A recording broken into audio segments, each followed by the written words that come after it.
Hello everyone, welcome back to my channel. If you're new here, my name is Julie. Here on my channel I focus on parenting without clutter, or clutter-free parenting, because I really believe that if you have a clean, organized, clutter-free home and environment, you can be a better parent, you can be a better person, you can just enjoy your life more. Today we're going to be talking about the things that you need to do to stay on top of your clutter. Let's assume that you have gone through some kind of decluttering journey, or that you're not a hoarder. If you need some inspiration, I have a lot of videos that you can go and check out in the description down below or up over here. And now you're just looking at maintenance. How do I keep my home decluttered? And maybe there are a few things that you need to be working on, but today here are my top tips to maintaining that clutter-free environment that you know you deserve and will make you work and function so much better as a person and a parent and in your community. One of my tips is to finish your empties or your empty containers before buying more. I know there is so much temptation out there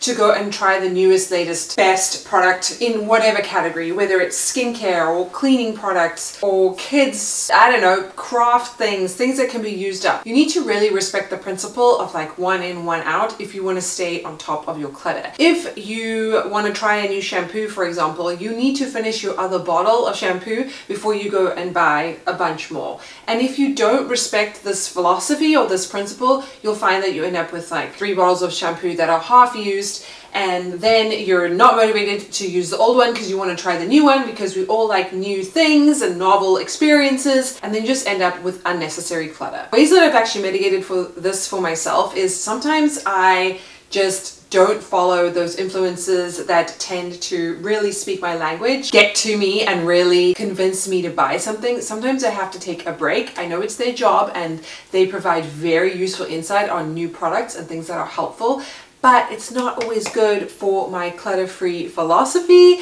and for my budget, and it's very tempting. So sometimes I just take a break, from Instagram or YouTube, where I am likely to be vulnerable. And in this way, I can actually just finish what I have, not think that I need anything else, have a need created that wasn't there before, and stay more clutter-free. Okay, something else that keeps my home clutter-free is returning everything to its spot. I do a quick sweep in the morning usually, and then throughout the day, especially once my kids come home, it's crazy town over here, and then again at night before bed. It's one of those things that if you want your home to look a certain way and be tidy and decluttered, you really do need to be giving it your time and attention. And so I try and do this a couple of times a day, returning everything to its spot. So if things don't have a home, that's what you need to do first, is find a spot for it. And once they do, they need to go back there. They need to earn their right to be there, or they got to get out. Something that I'm very guilty of is overfilling drawers, bins, containers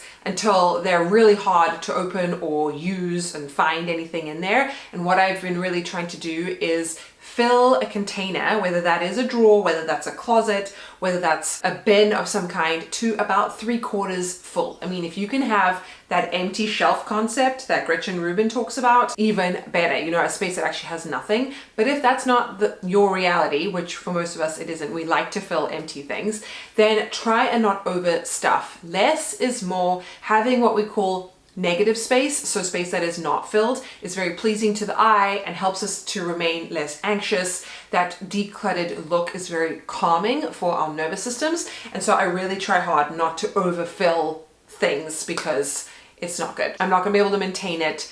I won't be able to see what I have.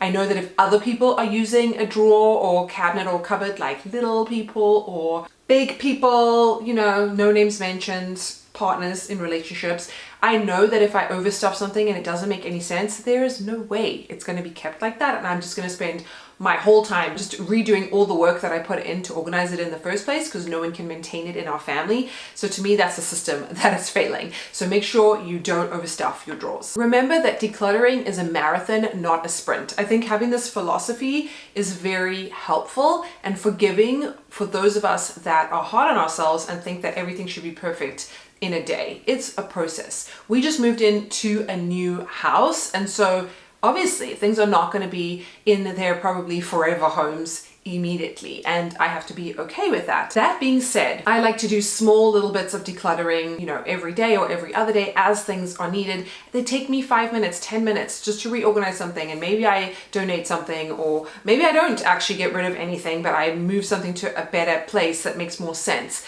If you need help with this, I do have a free downloadable, I'll put it in the description below, that goes through each room and kind of area of your home. It's something that I did before we moved into this house so that I could have as little stuff as possible to move. Like, I was moving the things that I wanted to very intentionally and not just cramming everything into a box. Okay, I mean, there's a little bit of that, right? There always is with moving at the end. But for the most part, I went through each room very systematically, and you can do that too if that's helpful. Just have a roadmap of what to declutter, when and why, and that might help you just get started. But really remembering that it is not something you have to do all at once. That's why people get overwhelmed and they don't even start. Just doing it little bit by little bit. That's how you maintain a clutter-free environment. And on the back of that is you need to be reevaluating regularly. Something that fits in your lifestyle today might not fit in tomorrow. Maybe this time of your life with little kids, you want to have their shoes and socks close to the door. But you know, as your kids get a bit older, they can have their shoes and socks back in their bedroom and you move things back again. There's no hard and fast rule. That's the great thing about running your home, is that you're the boss, you're in charge. Hopefully no one is telling you how to live and run your life. So don't feel like you're committed to one system for the rest of your life. You should be reevaluating regularly to see what is working. I've noticed that a lot moving into a new home. Something that I put in one spot after a couple of months doesn't really make sense anymore, and I move it somewhere else, and that's totally fine. And then my last tip is to always shop your home first. It's always fun moving in a way that you know you can kind of justify buying new things. And so I bought a couple of new containers and dividers for drawers, because we have a lot more drawers that are a certain height in this house than we had in the previous house.